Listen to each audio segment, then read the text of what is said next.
नमस्कार दोस्तों, मैं doctor Kumar SPC government college Ajmer से आज आपके लिए कार्बोहाइड्रेट्स टॉपिक में, जो कि बीएससी पार्ट थर्ड का चल रहा है हमारा, उसमें एपिमराइजेशन एक इम्पॉर्टेंट पार्ट है, उसे आज हम पढ़ेंगे। एग्ज़ाम में क्वेश्चन पूछा जाता है कि भाई एपीमर्स क्या है या एपिमराइजेशन क्या है। जो एपीमर का मतलब हुआ कि जो डाइस्टीरियो आइसोमर्स एक असिमेट्रिक कार्बन पर उनका कॉन्फ़िगरेशन अलग होता है, यानी उस कार्बन एटम पर उस पर अटैच एटम्स एक दूसरे से विपरीत होंगे, अपोजिट होंगे। स्टीरियोजेनिक यानी स्टीरियो आइसोमर्स में डाइस्टीरियो आइसोमर्स एक स्टीरियो आइसोमर्स है, स्टीरियोजेनिक आइसोमर्स है असिमेट्रिक कार्बन एटम है जिसमें उस कार्बन पे 4 डिफरेंट ग्रुप्स होते हैं। असिमेट्रिक कार्बन, सिमेट्रिक नहीं है, तो उसे बोलते हैं एपीमर्स। डी ग्लूकोज और डी मैनोज का जो कॉन्फ़िगरेशन है वो कार्बन नंबर 2 पर डिफ़र है, इसीलिए इसे C2 एपीमर बोलते हैं हम। तो ये एक एग्जांपल हुआ, डी ग्लूकोज और डी मैनोज किस पे डिफ़र करेंगे हम कॉन्फ़िगरेशन? C2 पे। ये C2 पे कार्बन नंबर 2 पे क्या? ग्लूकोज और मैनोज। अब आता है, इसका एक एग्जांपल और लेते हैं हम। इस एग्जांपल में डी ग्लूकोज सेम रहेगा और D galactose GALACTOSE galactose differ in configuration at C4, तो इसे बोलेंगे C4 एपीमर्स। तो हमारे पास 2 एपीमर हो गए, C2 epimers and C4 epimers. तो इस तरह से हमने ये 2 एपीमर्स के एग्जाम्पल पढ़े। एपीमर्स देखा कि स्टीरियोजेनिक सेंटर है, डाइस्टीरियोमर है, जिसके अंदर उस एसिमेट्रिक कार्बन पे जो कॉन्फ़िगरेशन है वो डिफ़र होता है, यानी अलग होता है, बाकी सेम होता है एटम। तो आइए इसका एग्जाम्पल देखते हैं हम। एग्जाम्पल में हम इसका स्ट्रक्चर देखते हैं। देखिए, ये हमारा ग्लूकोज का स्ट्रक्चर है, स्ट्रेट चेन है, 1 से लेके 6 तक, ये 6 नंबर है, और इसमें एल्डिहाइड ग्रुप है, तो हमने इसको कहा था एल्डो हेक्सोज शुगर है। ये Aldo hexose HEXO hexose sugar. तो इसके अंदर देखिए, इसके स्ट्रक्चर में इसके अंदर एल्डिहाइड ग्रुप है, यहाँ भी। अब हम मैनोज का देखते हैं। हमने कहा कि पहले differ at C2 configuration, mannose D glucose C2 कहाँ हो गया? ये। और इसका C2 में क्या अंतर है? देखिए, इसके अंदर C2 में OH हाइड्रोक्सी ग्रुप है, OH, वो कहाँ? इस पर लेफ्ट में, इसमें राइट में। तो इसलिए हमने कहा कि D mannose and D glucose are epimers, they differ at C2 epimers. जो हमने यहाँ भी लिखा है C2 एपीमर्स। बाकी स्ट्रक्चर सेम है, एल्डिहाइड ये देखिए 3 से लेके 6 तक बिल्कुल सेम है, सिर्फ कार्बन नंबर 2 पे ये डिफ़र करेंगे।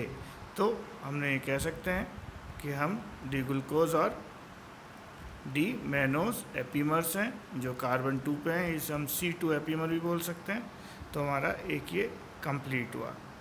अब हमारा एक है ग्लैक्टोज। तो देखिए, ग्लैक्टोज में भी ग्लूकोज की तरह ये एल्डिहाइड C2 C3 पे सेम है, C4 पे यहाँ पे चेंज हो जाएगा। देखिए, यहाँ ये लेफ़्ट में और ये राइट में। तो जो हाइड्रोक्सी ग्रुप HO है वो लेफ़्ट और राइट, या राइट में है ग्लूकोज में और इसमें लेफ़्ट है, बाकी सेम है इसमें, और ये 6 पे दोनों पे सेम है। तो हम कह सकते हैं कि दोनों जो एपीमर्स हैं, ये एपीमर्स हैं डी ग्लूकोज का डी ग्लैक्टोज, जो कि डिफ़र करेगा कार्बन नंबर 4 पे, जिसे बोलेंगे हम C4 एपीमर्स ऑफ ग्लूकोज। तो इस तरह से हमने ये पढ़ा कि भाई एपीमर्स क्या है, दूसरा एपीमर्स के एग्जाम्पल क्या है, उनके स्ट्रक्चर क्या है एपीमर्स की। अब इसका एक डेफिनेशन देखते हैं, एपीमराइजेशन। द कन्वर्जन एपीमराइजेशन, देखिए एपीमर तो क्या है, उनका सिर्फ कॉन्फ़िगरेशन में डिफर था एपीमर। अगर कहें कि 2 एपीमर लिख दीजिए तो आप लिखेंगे ग्लूकोज मैनोज या ग्लूकोज डी ग्लूकोज या डी मैनोज या डी ग्लूकोज डी ग्लैक्टोज।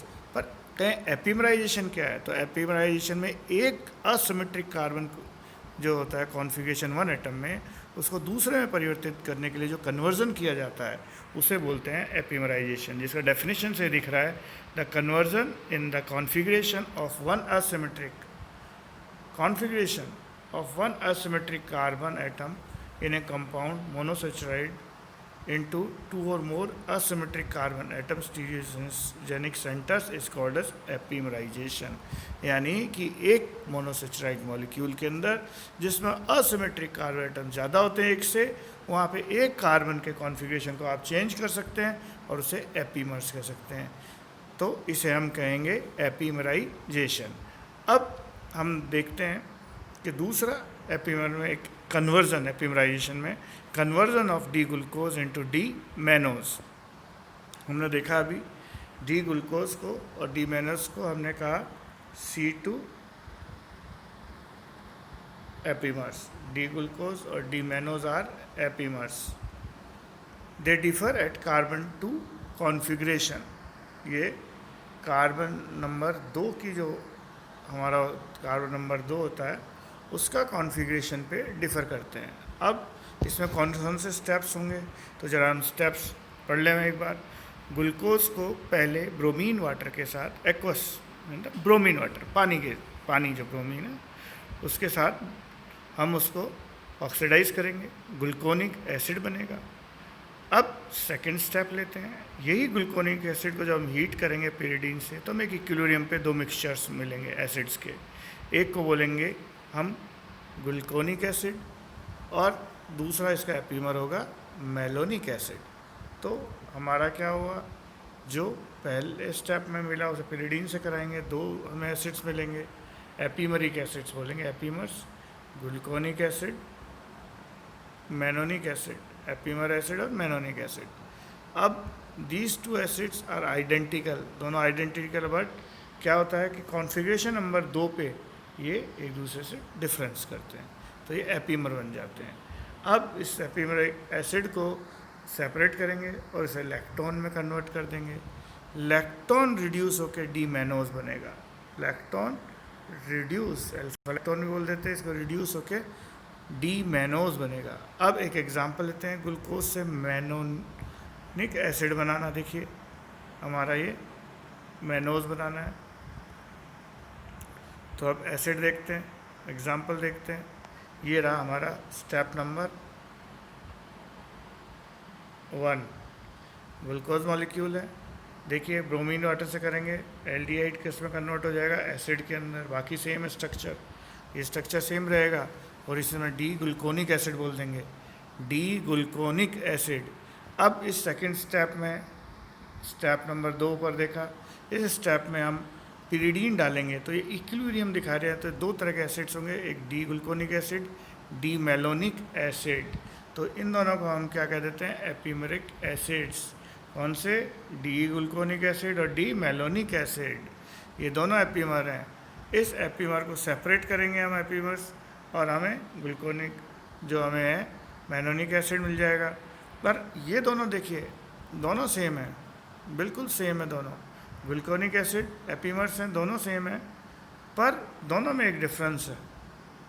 ये दोनों सेम है मैंने कहा, और ये दोनों डिफरेंस क्या है, C2 पे देखिए, इसके अंदर लेफ्ट हैंड साइड है, इसके अंदर राइट हैंड साइड है हाइड्रोक्सी एसिड्स। तो ये दोनों सिर्फ कॉन्फ़िगरेशन को छोड़ के C2 पे बाकी सेम है। अब जो ये ग्लूकोनिक एसिड है या मेनोनिक एसिड में हो गया, तो मेनोनिक एसिड को जब आप हीट करेंगे तो यहाँ से OH और चौथे नंबर से एक H, तो -H2O ये निकलेगा और ये दोनों ऑक्सीजन यहाँ जाके जुड़ जाएगा। देखिए ये ऑक्सीजन है और ये इस तरह से जुड़ गया फर्स्ट वाले, तो इसे मेनोनिक एसिड, मेलोनिक इलेक्ट्रॉन भी बोल देते हैं, मेलोनिक मेलिनोलैक्टोन या लैक्टोन, अल्फा लैक्टोन भी बोल देते हैं कई जगह। फिर इसको आगे सोडियम अमलगम NaHG और एसिड के साथ रिएक्ट कराएंगे तो हमें क्या होगा, डी मैनोज प्राप्त होगा, जो ग्लूकोज और डी मैनोज में सिर्फ कॉन्फ़िगरेशन C2 पे डिफरेंस है, इसलिए हम इसको क्या बोलेंगे, epimerization means conversion of glucose to mannose, और जो कॉन्फ़िगरेशन C2 पे डिफरेंट करेंगे। तो आज का यही एपिमराइजेशन का ये अध्याय यहीं समाप्त हुआ। नेक्स्ट के अंदर हम इसकी और कन्वर्जन्स रिएक्शंस पढ़ेंगे। धन्यवाद।